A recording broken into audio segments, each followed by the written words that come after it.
despertando a casa, Pai. Entra com providência naqueles que necessitam, Pai. Abençoa cada um deles, Pai amado. Também abençoa aqueles, Pai, que não dizimaram nem ofertaram na tua casa, Pai. Abra uma porta de emprego naqueles que necessitam, Pai. Para que da próxima vez dizimar e ofertar na tua casa. Afaste o migrador, o devorador, tudo aquilo, Pai, que tem me atrapalhado. Em nome do nosso Senhor Jesus Cristo, e todo aquele que crê, diga amém. Glória a Deus. Pelo contrário, vai dar continuidade. Nós recebemos o servo do Senhor, em nome de Jesus. Aleluia. Olha só, Deus, eu gosto santo e gloriosa paz do Senhor. Amém ou amém? Quantos vieram receber da parte do Senhor? Vamos continuar recebendo em nome de Jesus, eu creio. Vamos orar pela vida do nosso pastor que nesta noite vai trazer a palavra, eu creio. Assim como Deus tem usado esse homem, vai continuar usando o nome de Jesus. Soberano Deus, eterno Pai, Deus poderoso, Deus de glória, quero te louvar, te agradecer, Senhor, pelas nossas vidas, Deus. Eu te peço mais uma vez, em nome do teu Filho amado Jesus Cristo, pela tua misericórdia, pela tua bondade, Senhor, continua falando conosco. Repreende todo empecilho, todo embaraço, tudo aquilo, meu Deus, que não provém de ti, caia por terra, Senhor, e que venha prevalecer, não a minha vontade, não a vontade dele, não a vontade da tua igreja, mas somente a tua vontade, em nome de Jesus. Se a igreja crê desta forma, diga amém, aplauda Jesus.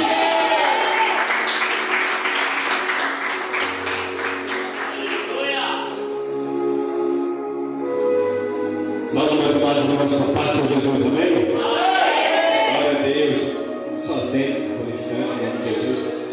Fique à vontade, em nome de Jesus, Quero saudar a todos com a paz de Jesus. Quero abraçar a todos, pegar um abraço para todos, do menor ao maior. Dizer que é uma honra estar aqui de novo, já faz um tempo, né, que a gente não vem nessa casa linda, estivemos viajando por um curto período de tempo. Antes da nossa viagem nós estivemos aqui, né? Já faz 2 meses isso. E eu creio que Deus tem algo novo para a vida de vocês, para a nossa vida, porque eu também recebo junto com vocês, na verdade. Quando a gente prega a palavra do Senhor, a gente está sendo abençoado por Deus, porque é uma honra trazer a mensagem da palavra de Deus, e é uma honra estar com vocês aqui. Eu vejo algumas pessoas, algumas caras novas, sejam bem-vindas a esse lugar. Sinta-se na sua casa, que é a casa do nosso Papai do céu, casa chamada casa de oração, morada do Senhor, né? Santuário de Deus, aleluia, santo dos santos, ato do Senhor. Existem muitas denominações para uma casa, para uma igreja. A igreja somos nós, mas nós chamamos de templo para a igreja do Senhor. E o Senhor tem uma grande obra a realizar na vida daqueles que estão lá fora nesse lugar. Através dessa obra, através da minha vida e principalmente da sua vida que está aqui. Porque você vive e convive nesse lugar. Você sabe na pele a dificuldade que é estar aqui, caminha nesse lugar. A gente vem de vez em quando. A nossa realidade é outra no bairro que a gente mora. Mas você aqui, você sabe qual é a sua realidade. E Deus sabe também qual é a sua dificuldade.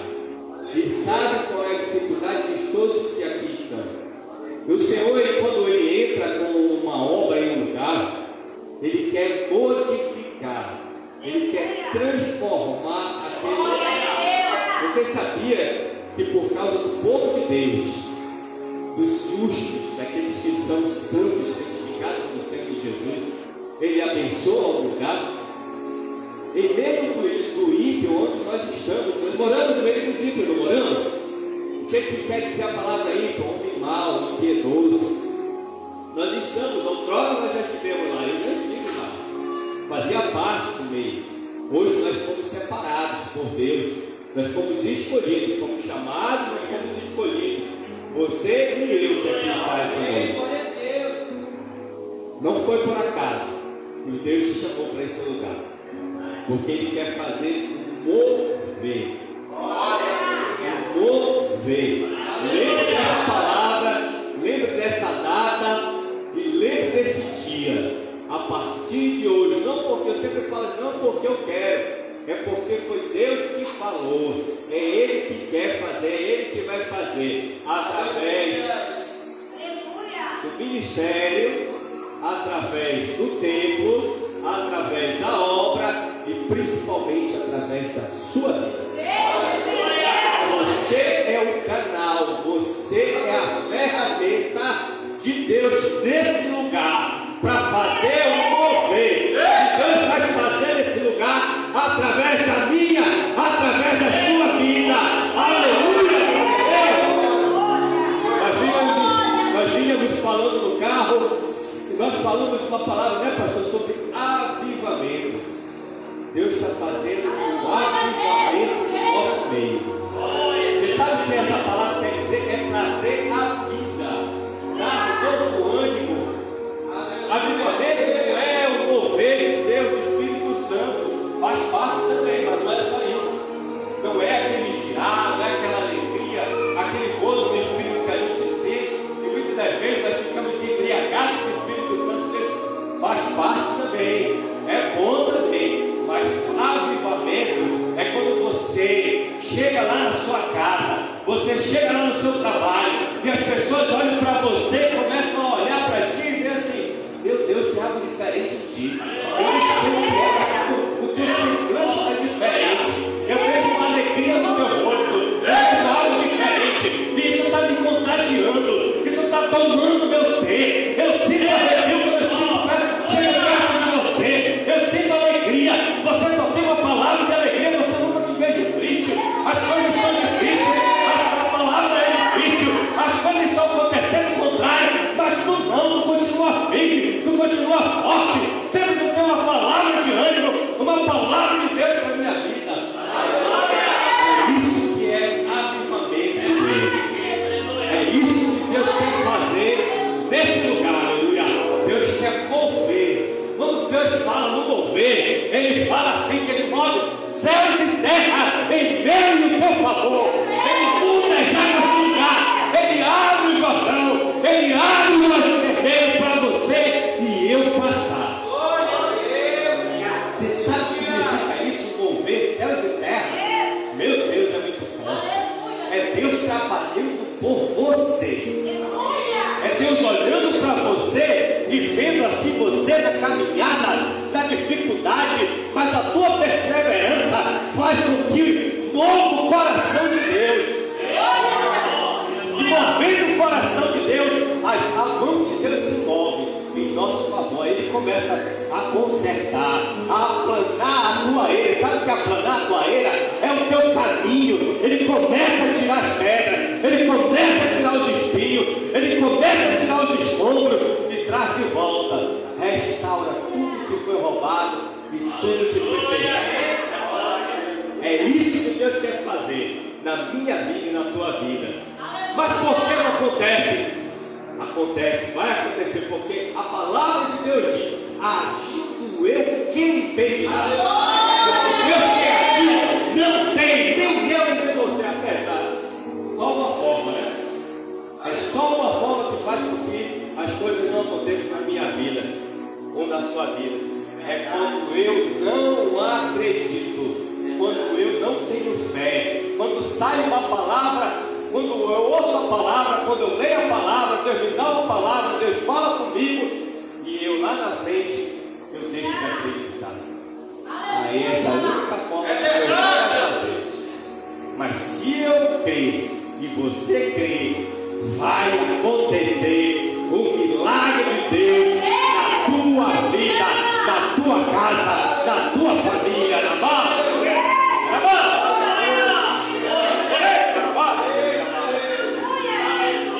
Hoje eu trago para você, para a minha vida e para você, uma palavra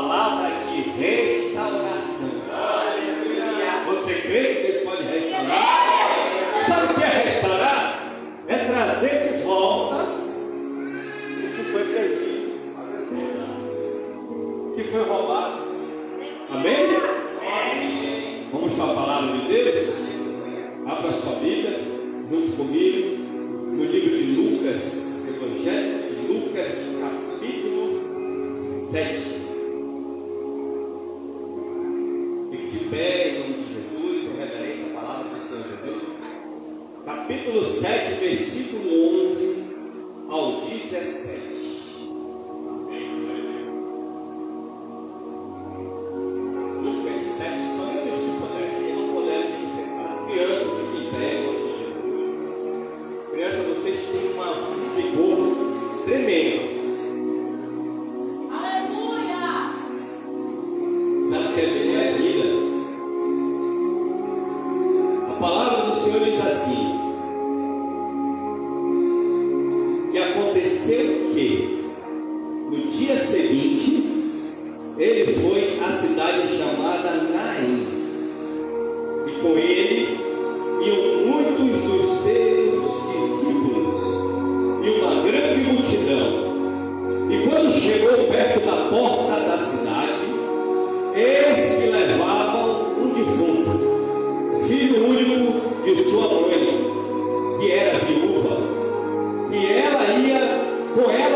nesse lugar,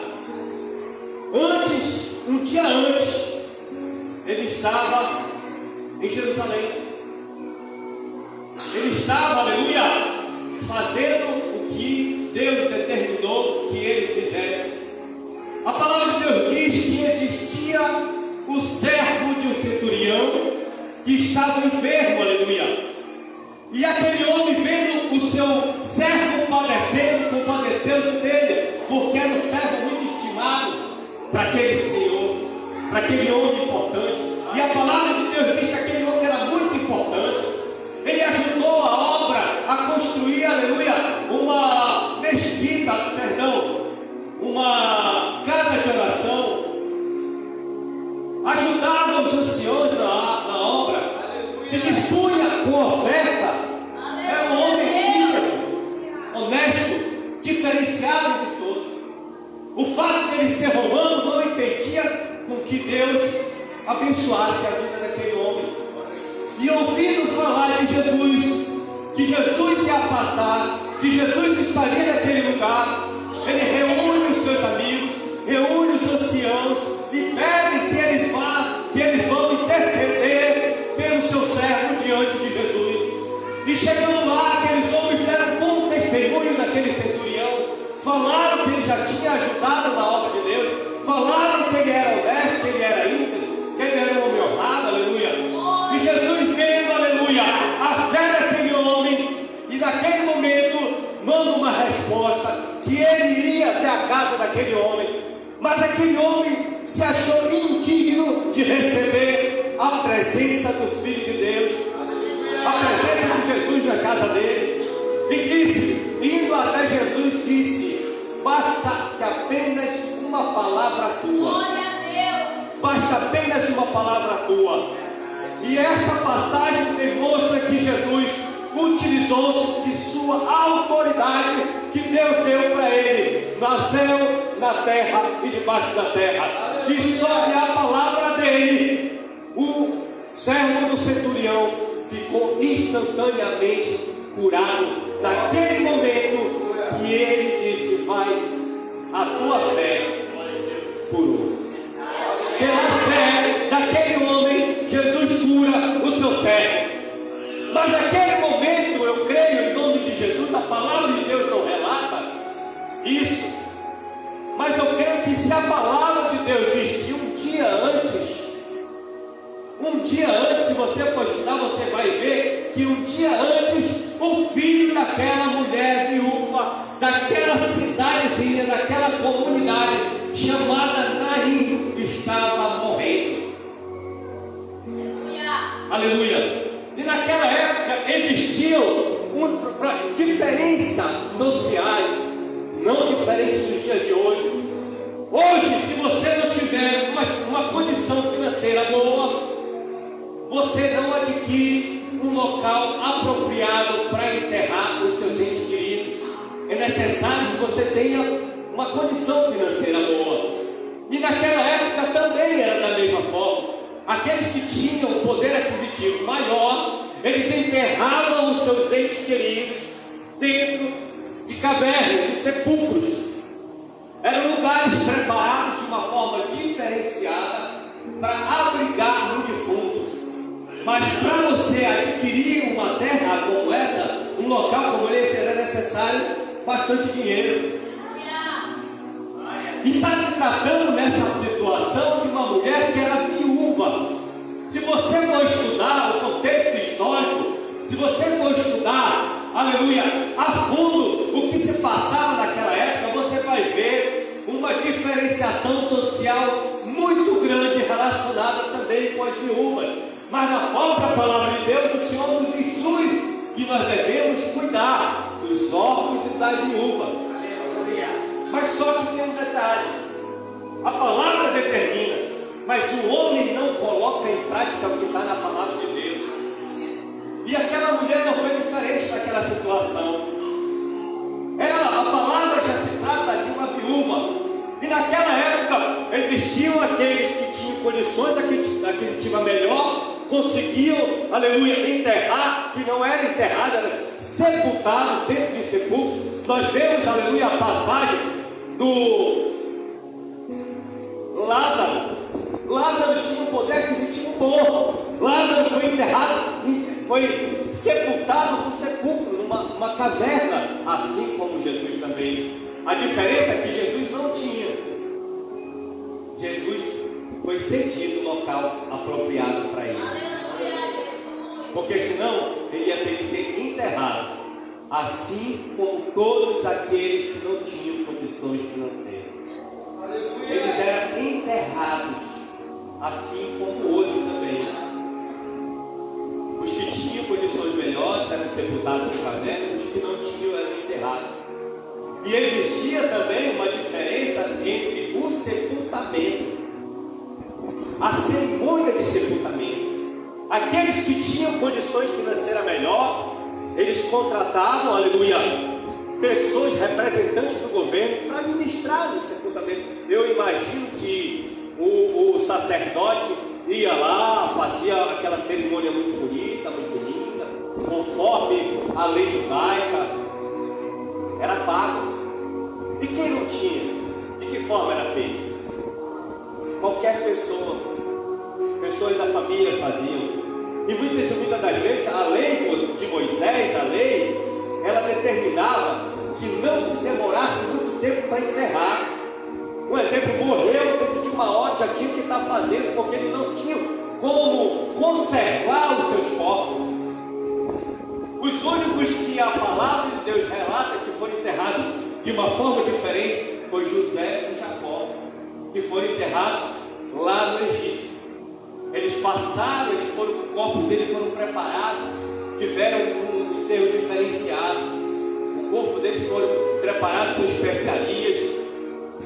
Lá em Jerusalém também, aqueles que tinham condição melhor, eles eram preparados com especiarias também. Lembra de Jesus? A mulher chegou, lavou os pés dele com bálsamo, com nada, preparou o corpo de Jesus. Mas e quem não tinha essa condição? Tinha que ser feito de uma forma muito simples. Não tinha para quem clamar, não tinha para quem pedir. Era só a misericórdia de Deus. Isso basta também. Mas muitas das vezes a pessoa quer fazer o melhor para o seu ente querido. É uma cerimônia, é a passagem da vida para a morte. Aquela pessoa já não vai mais estar junto daquela pessoa no convívio social, não vai estar mais dentro da casa. Agora você começa a imaginar a situação daquela mulher. Ela já era viúva, ela já tinha passado por uma perda. O seu marido, ela teve que enterrar o seu marido, e a palavra de Deus não diz que ela tinha condições. Eu creio que também, da mesma forma que ela teve que enterrar seu marido, ela iria fazer com o seu filho. Por falta de condições, os cachorros naquela época, quando não se levavam em macas, se levavam, e essa palavra em algumas versões ela fala sobre maca, aqui na minha falou sobre caixão, mas tem também o termo esquife. Isso demonstra que naquele momento, aquele jovem estava dentro de uma caixa de madeira. E detalhe, as caixas não poderiam ser fechadas. Não é como hoje que fica fechado, o caixão era diferente. Os caixões eram abertos. Eu imagino, aleluia, que era uma madeira muito simples, uma madeira qualquer, porque se ela não tinha condições de fazer algo melhor, ela não poderia preparar um caixão melhor. A cerimônia naquela época, nas condições daquela mulher, eram as mais simples possíveis. Aqueles que tinham poder aquisitivo melhor, eles contratavam, aleluia, eu já disse, uma pessoa para fazer aquela cerimônia, contratavam pessoas para ficar lá, para fazer volume, e contratavam também até carpideiras, mulheres que eram contratadas para chorar sentir dor. Agora existia uma questão também social naquela época, que era o compadecer do seu próximo. Os judeus, eles se compadeciam, então eles iam prestar condolências. É por isso que a palavra ela fala que uma grande multidão saía para fazer aquele enterro. Eu creio, aleluia, E se você for analisar essa cidade de Naim, que não era uma cidade, na verdade era uma comunidade, ela ficava próxima de Jerusalém, distante mais ou menos 30 quilômetros, 40 quilômetros. E foi a distância que Jesus percorreu para chegar até lá. Jesus caminhou mais ou menos 40 quilômetros para chegar exatamente naquele momento, Nada é por acaso nessa vida. Nem mesmo na dor, na morte, é por acaso que as coisas acontecem no reino de Deus. Poderia ou não poderia aquele jovem já ter sido enterrado? Poderia. Ou antes, ou ainda Jesus ter passado antes daquele enterro. Mas a palavra de Deus diz, no início do capítulo 7, que aconteceu que no dia seguinte ele foi à cidade chamada Naim, e com ele muitos dos seus discípulos o acompanharam uma grande multidão. E quando chegou perto da porta da cidade, eis que levava o defunto, filho único de sua mulher, que era viúva. Com ela ia uma grande multidão da cidade. A palavra de Deus diz que Jesus saiu, fez um milagre, aleluia, na casa do servo do centurião, e foi passando por aquele lugar. E uma grande multidão o seguia. Indo no caminho, quando ele chega na porta da cidade, ele se depara com uma grande multidão saindo, uma passando e outra saindo. Mas aquela multidão era uma multidão diferente. Uma multidão que estava com Jesus era a multidão de adoradores, de seguidores, de discípulos, homens e mulheres que já tinham visto a glória de Deus, mas naquele lugar ainda nem sequer tinham ouvido falar de Jesus. E naquele momento que ele encontra aquela multidão, ele se depara com uma situação de tristeza. A gente está relatando a morte de um único filho de uma única mulher. Aqui no Brasil é chamado de arrimo de família. É o filho único responsável pela subsistência da sua casa, aleluia. É tão importante essa situação que aqui no Brasil, nas leis de hoje, não se pode nem servir ao serviço militar, porque se morrer, acabou, aleluia, a família.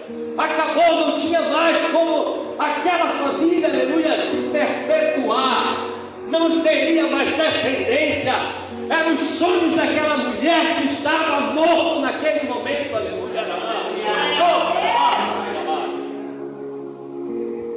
E assim é na nossa vida. Muitas vezes os nossos sonhos, eles estão mortos. Eles estão indo ao enterro, ser enterrado, aleluia. Muitas e muitas vezes as coisas que aconteceram no nosso passado levaram para que lá na frente acontecessem situações de perda na nossa vida. Quantos já perderam um ente querido, alguém que você amava, alguém que você não esperava que fosse, que partisse para a glória, ou não? Quantos já passaram por esse momento de tristeza? Agora você imagina uma mãe que tem um único filho. Quem aqui é mãe de um único filho? Levante sua mão se tem alguém. Você começa a imaginar a situação daquela mulher. Provavelmente, eu não sei, mas a palavra não descreve também, que existiam outras pessoas da família dela. Mas eu relatei aqui, eu falei logo no início, que existia um problema social naquela época. As viúvas eram para ser amparadas pelo governo, mas não eram. Eram para ser amparadas pela palavra de Deus, mas não eram. Porque existia o farisaísmo. Os fariseus, eles queriam somente, aleluia, usufruir da palavra de Deus. Eles só queriam ganhar com a palavra de Deus. Para ele não importava se uma mulher estava viúva ou não, se estava passando necessidade ou não. A palavra de Deus diz que o Senhor veio para os doentes, os necessitados. Foi para isso que Deus enviou Jesus Cristo. para ver a necessidade do seu povo, o povo padecendo necessidade, o povo padecendo de salvação, o povo padecendo de bênção na terra, aleluia, sendo, aleluia,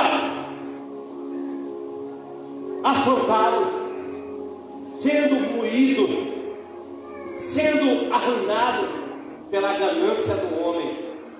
Não era para ser desse jeito, era para ser diferente.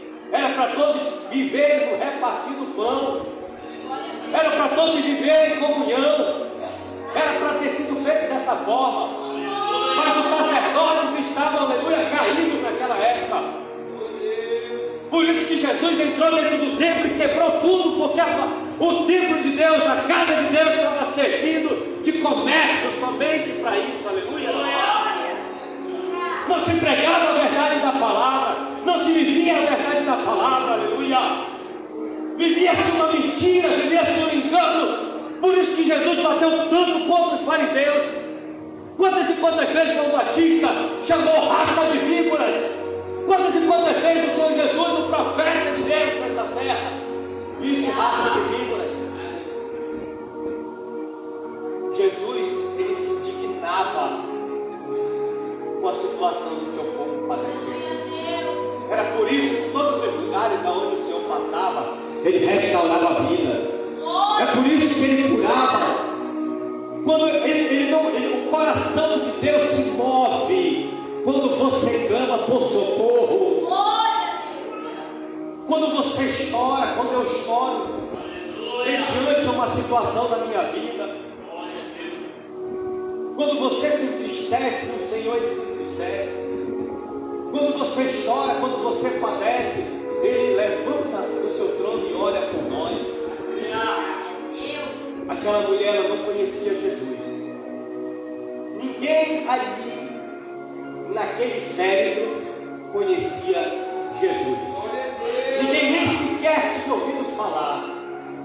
Mas naquele momento que ele chega no portal da cidade, que ele se depara com aquela situação, ele não olhou para a multidão que ali estava, ele não olhou para o caixão que ali estava, mas ele olhou para os olhos daquela mulher e viu a lágrima que caía do rosto dela. Ele se compadeceu, ele sentiu uma dor profunda no ser daquela mulher, na alma daquela mulher, e disse para ela: por que choras? E muitas vezes nós estamos dessa forma. O Senhor, ele pergunta para ti hoje: por que choras? O Senhor, ele quer ouvir de ti um motivo. Por quê? É você, Deus. É no teu pensamento que você vai falar com Deus. Amar, chorei, por que choras? É como se ele estivesse perguntando para aquela mulher: o que queres que ele te faça? Assim como ele perguntou outras vezes. Eu posso imaginar, eu posso ir na palavra e ver Jesus parado diante daquela mulher, olhando para ela, olhando nos olhos dela e sentindo a dor. Por que choras? Hoje Jesus está aqui, olhando para você, sentindo a tua dor, perguntando: por que choras? Por que choras? Apresente diante de Deus o teu problema. O Senhor quer restaurar a marcha nesse lugar. Lembra do que foi perdido? Talvez aqui você já teve negócios. Alguém já pode ter tido negócios que não deram certo. Tiveram sonhos que ainda não saíram do papel, não saíram nem da cabeça. Projetos que foram escritos. Lembra no final do ano, quando a gente faz tanto projeto? A gente escreve no papel, tenta colocar em prática, mas muitas vezes não sai nem daquilo. Mas muitas vezes situações. Falta fé, falta busca e falta também Deus. Porque quando Deus chegou no projeto, ele assimilar. E o Senhor manda dizer que ele quer assinar o projeto. Tu sabe o que é isso? Sabe o que significa isso? Hoje você tem uma oportunidade de sair, aleluia, daquela situação de morte, de pensamentos que estavam arruinados, de vida que está arruinada financeiramente, vida espiritual que está arruinada, aleluia. E Deus está dizendo para você hoje: eu quero assinar projetos. Quando diz Deus isso que Ele quer assinar, é porque Ele quer fazer, é porque Ele quer mudar.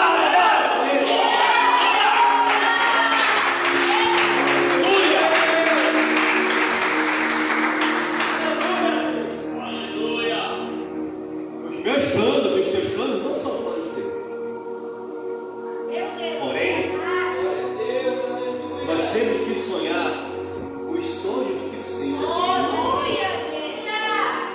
Quando você apresentar para Deus um propósito, apresenta assim: Senhor, eu quero fazer isso, Senhor, mas que seja para a tua glória, para que o teu nome seja exaltado, glorificado na minha vida. Eu quero ser um abençoador da tua obra. Senhor, eu quero ser um empresário, eu quero ajudar os teus servos, Senhor, eu quero dar emprego, Senhor. Levanta a tua mão para baixo, orei. Eu vi como um profeta essa noite nesse lugar. Levanta a tua mão direita, que é a mão para que receber a mão direita. Eita, Deus de glória. Aí nesse ano, abaixo, orei, Deus vai começar a mover céus e terra em teu favor. E através, aleluia, da palavra proferida, Deus vai, aleluia, trazer à tona projetos de vida, de crescimento espiritual e financeiro para a tua vida. Deus vai te levantar como empresário nesse lugar. Deus vai mover céus e terra em teu favor nesse lugar, para você ser um mantenedor da obra, para você ser um abençoador da casa de Deus, para você ser, aleluia, um empresário para abençoar os servos de Deus, contratando para trabalhar.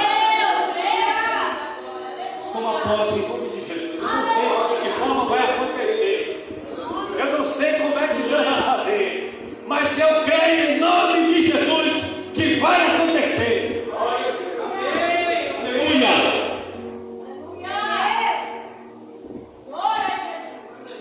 E vendo o Senhor, moveu-se de íntima compaixão por ela e disse: não chores. E chegando-se, tocou o caixão. Na minha Bíblia diz caixão, mas eu gosto de utilizar a palavra esquife. Glória a Deus. Esquife é aquela haste que segura o caixão. Só que naquela época era diferente. Eu disse que o caixão era de madeira aberta em cima e tinha somente, aleluia, na lateral os esquifes com uma haste de madeira, aonde os jovens, olha como era o enterro naquela época. A mãe, ela ia na frente chorando pelo seu filho. 4 jovens carregavam os caixões, porque não poderia ser homens velhos, porque não conseguiam suportar, tinha que ser homens jovens, de uma força razoável para suportar o caixão, o peso do caixão.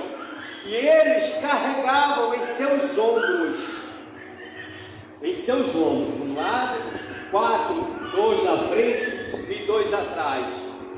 E eu, aleluia, vislumbrando a palavra de Deus, eu consigo ver Jesus parando diante daquela mulher, logo à frente, e logo atrás dela vinha o caixão, logo atrás do caixão a grande multidão que acompanhava, chorando falsamente muitas vezes, porque não tinha compaixão, era somente por, aleluia, verdadeiramente acompanhar. Algumas mulheres estavam chorando porque, aleluia, eram contratados, mas naquela situação, eu não sei as condições financeiras que aquela mulher tinha naquela época, provavelmente não tinha nada, provavelmente aquelas mulheres estavam acompanhando, chorando por somente uma obrigação, porque era tradição fazer aquilo. E Jesus, aleluia, para diante daquele caixão, diante daquele jovem. Agora veja aí, olha aí, olha a revelação da palavra de Deus. Com Lázaro, Deus mandou Lázaro sair. Com a filha de, aleluia, de Jairo, Deus disse, então quando ela disse para ela se levantar, entrou dentro do quarto. Mas com esse jovem, Jesus não toca nele. Jesus toca no esquife. Você consegue entender o porquê? Existe uma diferença. Se ele tocasse no jovem, a glória de Deus seria a mesma. Mas ele tocou no esquife porque, segundo a tradição judaica, a lei de Moisés, o esquife, o caixão, toda aquela situação era impura. Não, homem nenhum poderia tocar em um caixão, a não ser aqueles que estivessem com a responsabilidade de carregar o caixão. Jesus, como mestre da lei, ele conhecia a lei, mas ele tocou no esquife. O esquife, na lei judaica, representa impureza, morte. Mas para Deus representa naquele momento vida, restauração, ressuscitação, vida abundante, aleluia. Deus transforma a morte em vida, o que é impuro em pureza, o que é impuro em bênção, aleluia. É isso que Jesus faz naquele momento. Ele, quando ele toca, é a palavra viva, é o verbo encarnado. Como pode, aleluia, o verbo, a lei, a palavra de Deus se tornar impura diante de si mesmo? Não poderia acontecer dessa forma. Acontecer somente de uma forma: o que é impuro tornar puro. Assim aconteceu comigo e com você. Tá bom? Quando eu fui tirado da morte, quando você foi ressuscitado para a vida e vida eterna, vida abundante, você foi transformado. Você e eu éramos impuros, que estávamos mortos em ofensas e pecados, aleluia. E Deus pega, toca em mim e toca você. Quando você é tocado por Deus, quando eu sou tocado por Deus, eu sou transformado, eu sou modificado instantaneamente pela pureza da palavra de Deus, pela pureza de Jesus Cristo, pelo amor de Deus, aleluia, abaixo dele. E aí acontece um milagre. O esquife representa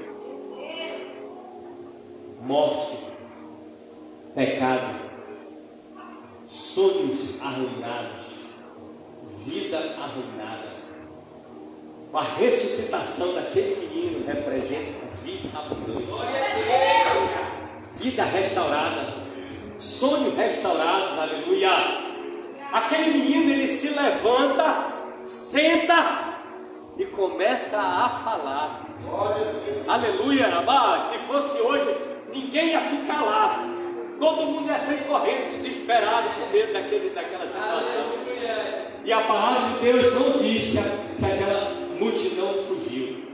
Mas ao contrário, naquele momento, a grande multidão que viu o milagre, olhos, viu instantaneamente o milagre acontecer. Eles olharam para Jesus, olharam para aquela situação e proferiram a seguinte palavra: aleluia. E de todos se apoderou o temor, e glorificavam a Deus, dizendo: um grande profeta se levantou entre nós, e Deus visitou o seu povo.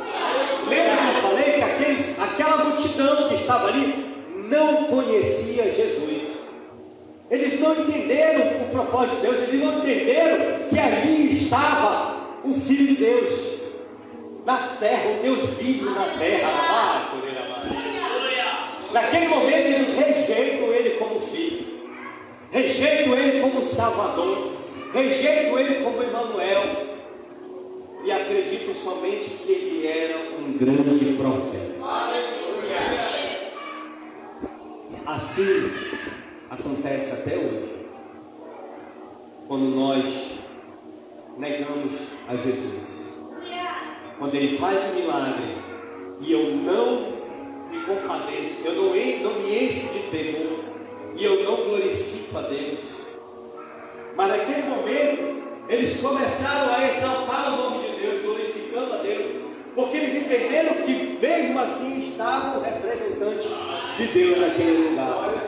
Não entenderam que era o próprio Deus, mas entenderam que era o homem de Deus, fazendo um grande milagre naquele lugar.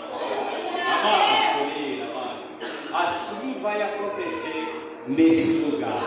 Deus vai fazer um grande milagre nesse lugar, como todo. Essa casa de oração será, aleluia, considerada casa de milagre de Deus. As pessoas vão começar a procurar esse lugar, aleluia, entendendo que aqui Jesus está.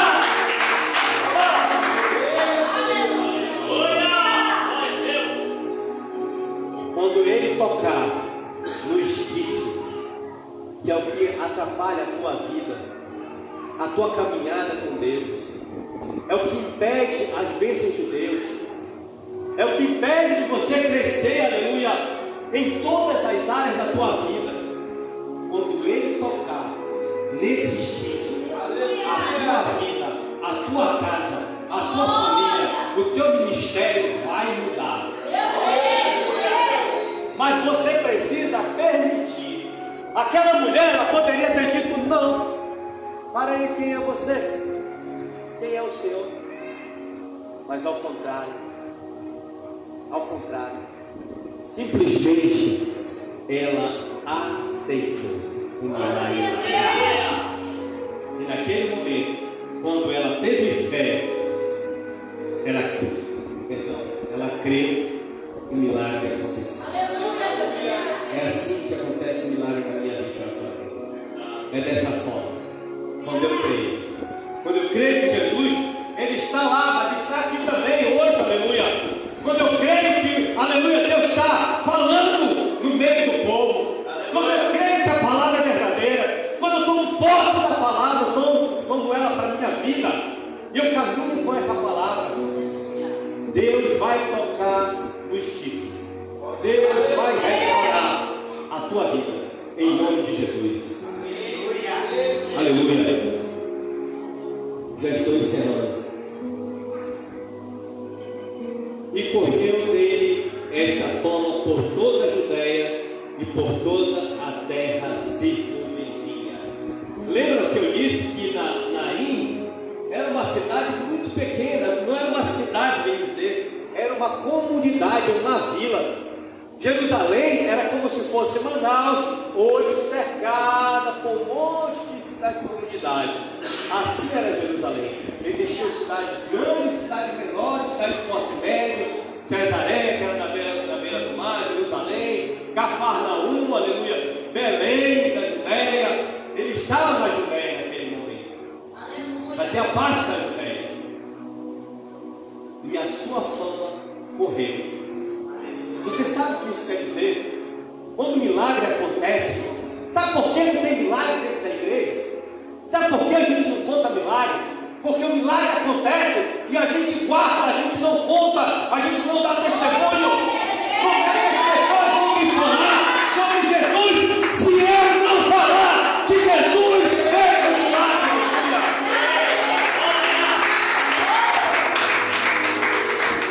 Quantos milagres aconteceram na minha e na tua vida?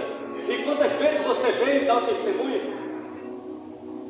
Eu tenho temor, não querendo ser melhor do que ninguém, mas o que Deus faz na minha vida, eu procuro logo dar testemunho, dizendo o que Ele fez, testemunhar em seu favor. Porque eu não quero naquele grande dia que ele me negue diante dos anjos que acredito no Pai. É por isso. Eu tenho uma palavra de Deus. Então é melhor a gente obedecer, né? Do que sacrificar. Então quando Deus disser, quando o profeta ou o anjo da igreja dissesse, alguém tem um testemunho para contar? Não negue não. Deixa o diabo para trás de ti. Tira o diabo da mente, porque ele lança na nossa mente que não é para ir. Bota logo vergonha. Vai ter testemunho, porque aquelas pessoas lá fora estão precisando de milagre. Estão precisando saber que aqui tem milagre, que aqui acontece milagre. Quantas pessoas já foram curadas nesse tempo? Através do Senhor Jesus vindo, usando os seus instrumentos nessa terra. Quantos já foram curados? Eu já fui curado de hernia de disco na coluna cervical, já fui curado de hernia de disco na coluna lombar, já fui curado do estômago, do problema do estômago, já fui curado de várias formas, de várias situações, e sempre dando testemunho que foi Jesus, não foi médico que fez, porque eu passei pela mão do médico, passei pela mão do médico dos médicos do Senhor Jesus.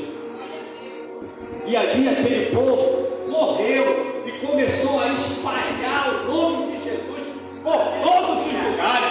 Agora vejam bem, lembra que eu falei que aquele povo não conhecia Jesus, mas aquele povo passou a conhecer Jesus através de um grande milagre. Esse povo que está aí, muitas vezes diz que conhece Jesus, mas muitos verdadeiramente não conhecem. É assim que eles vão conhecer, através de você, que é um milagre de Deus, através da sua vida, através dos testemunhos de bênção para que você tem para contar aqui, através da tua conversa no dia a dia. Você não tem o que falar, fale do que Deus fez na sua vida. É o melhor testemunho, a melhor pregação é essa. Falar do que Jesus fez, mudou na tua vida, dos milagres que Jesus fez. Amém? Amém. Em nome de Jesus. Louvado seja o nome do Senhor Jesus.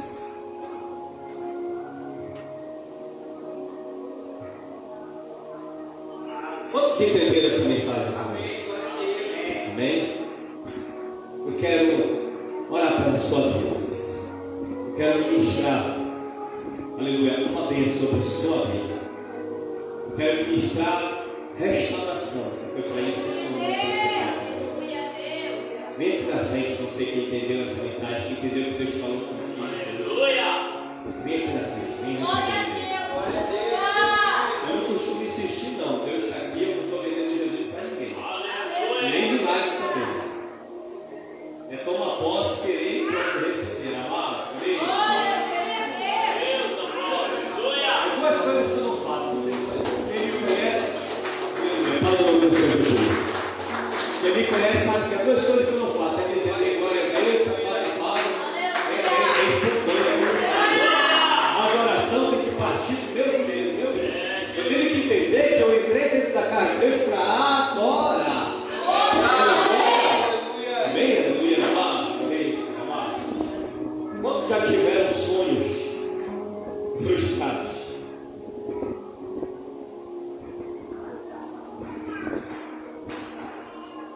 Quantos já tiveram aqui nesse lugar? Quem está aqui dentro? Um negócio, iniciou um negócio e acabou. Quantos? Aleluia, Jesus. Glória a Deus. Aleluia. Você entende? O Senhor falou que tem uma pessoa. Glória a Deus. Aleluia. Glória a Deus. Glória a Deus. Amém? Tem mais alguém? Aleluia, Quantos Jesus. querem se reconciliar com o Senhor Jesus nessa noite? Maravilha de Entender Deus. que por algum motivo na caminhada pecou, saiu da presença de Deus, parou, endureceu. Aleluia, Vem meu pra frente, em Deus. nome de Jesus. Maravilha. Quantos querem refazer sua aliança com o Senhor nessa noite? Glória a Vem pra Deus. frente, em nome de Jesus. Amém. Glória a Deus. Fala o nome do Senhor Jesus Cristo. Louvado seja o nome do Senhor Jesus. Grandes coisas que o Senhor tem nesse lugar, amado. O nome dessa terra é terra de bênção, terra que manda leite e mel. Quero chamar quer entregar, entendeu que precisa conhecer Jesus Cristo e quer entregar a sua vida na mão de Deus, venha aqui na frente em nome de Jesus. E quer ter um pouco com Deus. Amém? Somente as pessoas vão orar em nome de Jesus.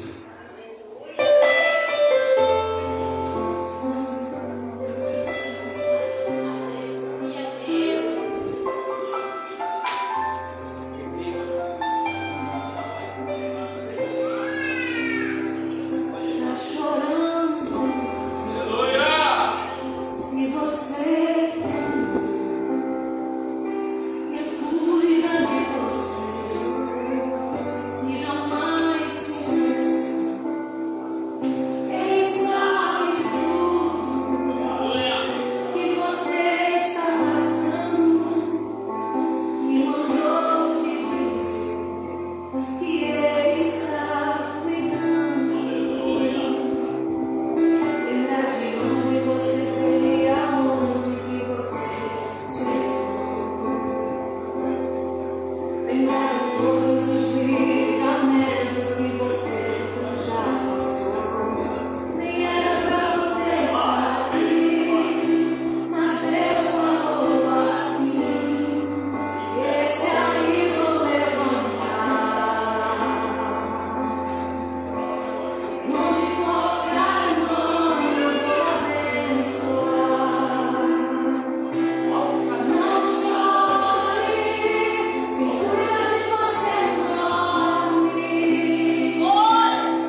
Reine sobre nossas vidas, não somente hoje, mas para todos sempre. Você concorda